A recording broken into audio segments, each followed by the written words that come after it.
What's up, guys, and welcome to shockingly a first place zombie deck profile. Zombies are kind of, first off, they fit the month of spookiness, but honestly, being able just to turn everything in the format upside down on its head and just turn everything to zombies, a lot of decks currently in the meta don't like that. So yeah, SA went to locals this past during this week, and yeah, really clutched it with zombies. Honestly, Super Poly is honestly king. But yeah, so without further ado, let's just jump into it and go through the zombies. Yeah, of course we have. I ran 3 Unizombie. Card is kind of just nuts. It's one of the go-tos. Say 2 Solitaire. Didn't run. During play testing during this, 3 was kind of overkill, but honestly, if you want to run 3, you could run 3. Of course, we have the 3 Mizuki. Like, this guy is just nuts. Being able just to summon, just to recur zombies from the grave is just insane. Following up with the 1 Gozuki as well to round out our Zuki package. The other package we won, Doom King. Nuts. Doom King is just constant recursion, and it's just an annoying card to deal with. Plus, it triggers our epidemic virus really well. So yeah, we do run that in the side. So yeah. So 2 Necro World Banshees. Honestly, I would run in that 3. I just couldn't find my 3rd copy because it's just an instant Zombie World search. So yeah, so running that 3, I would have, but I couldn't find my 3rd copy. Along with 2 Glow Up Bulb Blooms as well. This card is just nuts. Bunch of one-offs now. Plague Spreader. I like them. I wanted to run Doom Kaiser, but I couldn't get Doom Kaiser in time. But it's still just having a recursion from the graveyard constantly in a level 2 tuner is always super cool. Jackal Bolin. Love it. Just being able to discard a zombie, setting up graveyards play, especially with the Mizuki, and special summon this, get a free body on board, keep going. I say Shang-Chi, or this card is just cool as well. Like, I say during your main phase, you can just send 1 zombie from your hand or deck to the graveyard when it's out, and then if this card's banished, you can banish 1 zombie monster from your graveyard and just recur this. So it's just more graveyard setup. Another couple zombies, El Ghul, Mazara, and Mad Mauler. This is just a better Plague Spreader because they both count as Plague Spreader. And El Ghul is just a cool monster when so you control this battle card effect, you can banish the card from your hand or graveyard instead, which is kind of cool. So you can protect from battle. Then if it's banished as well, you get you can recur it as a special summon, and then you can modulate it down to 7 if you want. But yeah, that's it for the monsters. On to the spells. The main sake of the deck, Zombie World, is nuts. Like, this card is like the reason why this deck is so damn good. Like, yeah, this card is just dumb nuts.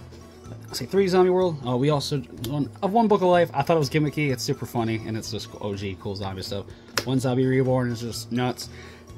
Yeah, and then the kind of broken engine for the deck is 3 Mayakashi Return, and then 1 Ghost Meets Girl, a masterful Mayakashi Shiryu Saga. This card, searchable off in Mayakashi Return. This card, you can distribute 1 Mayakashi or 1 Shinru Synchro Link monster, and then neither player can summon monsters for the rest, from their hand, deck, or extra for the rest of the turn. So yeah, you basically just shut your opponent off from special summoning. So this is the MVP of the deck. Like, this card is just super nuts. Like, especially since we usually go on to the level 7 Mayakashi Synchro, and we do have a Shinru Link monster. This card is just super easy to get off, so it's nuts. And then of course 1 Rivalry, because if you get that, you're just the best Yu-Gi-Oh player of all time. More crazy broken stuff that's always fair to deal with. Super Poly. Yeah. Super Poly is just nuts. Being able to just Zombie World Super Poly your entire opponent's board off into a Zombie Fusion is just good. Our Necro Soul. It's just broken. More board breaking stuff. Droplet. Being able to just 1 blow up your opponent's board and 2 set up Graveyard is just nuts. Then a bunch of power spells. Change of Heart. It's fitting. It's cool. It came up a few times. It wasn't the MVP, but it's still a neat little card. Terraforming for Zombie World. Bullish for graveyard stuff, called by, and 1 for 1. Yeah, that's it for the main deck. Let me show the side real quick before we go into the extra. Side deck, we're just going to blaze through it real quick because it's nothing really fancy or spicy. 3 Nib. Nib came in sometimes when I was going against combo, let's say big combo heavies, and some combo rogue decks that was up. So that was pretty fun. Dark Ruler to shut down boards, of course. Back row hate, standard 3s. More just blow up boards, and then of course we have our Eradicator Epidemic when we wanted this basically not want our opponent to play Yu-Gi-Oh at all. So yeah, on to the extra, the fun stuff. Our links: 1 Anima, Comes up a lot of people. Some people don't pay attention to link zones, and yeah, it can punish them, especially when this comes down. One Vampire Fascinator, really cool. Only made it a few times, so nothing too crazy about it. It's definitely necessary, I'd say, because it does come up in certain spots. Plus, it helps with link climbing. The Shiranui Skill Saga. She wasn't like really good. She gives you protection for your synchro monsters, which is all right, like artifacts. It's also cool. Plus, fire monsters you control cannot be destroyed by battle, which is niche. It protects her. And then, quick effect, you can trigger one of your opponent's banished zombie synchro monsters. Like, target one of your banished zombie synchro monsters, special summon it. So it's a cool way to bring back your zombie synchros, which comes up a lot. But mostly, it was mostly in here triggered off your Mayakashi spell. It's trap. Avenge, Savior, Sucker. These are the standard, pushing for game. Going first combo stuff.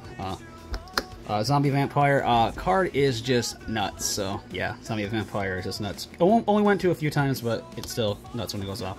The Mayakashi, so Wing Mayakashi, this is part of your stun combo. Like this, it's cool. See, when you get this comboed off with your Supremacy, you can trigger off its Graveyard Return effect by popping a solid trap card, which is kind of neat.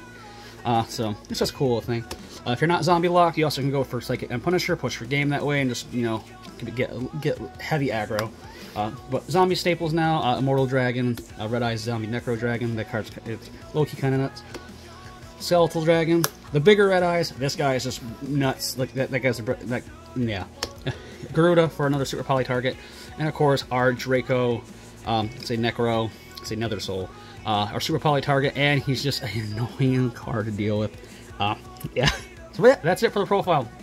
Zombies are super cool and super fun, super spooky for the season, and yeah, especially when your opponent cannot play Yu-Gi-Oh! Zombies are actually insane. So yeah, but that's it for the profile. So hope you guys enjoyed the video. Leave a like, comment, and subscribe like always. Until my next video, stay spooky out there. Peace.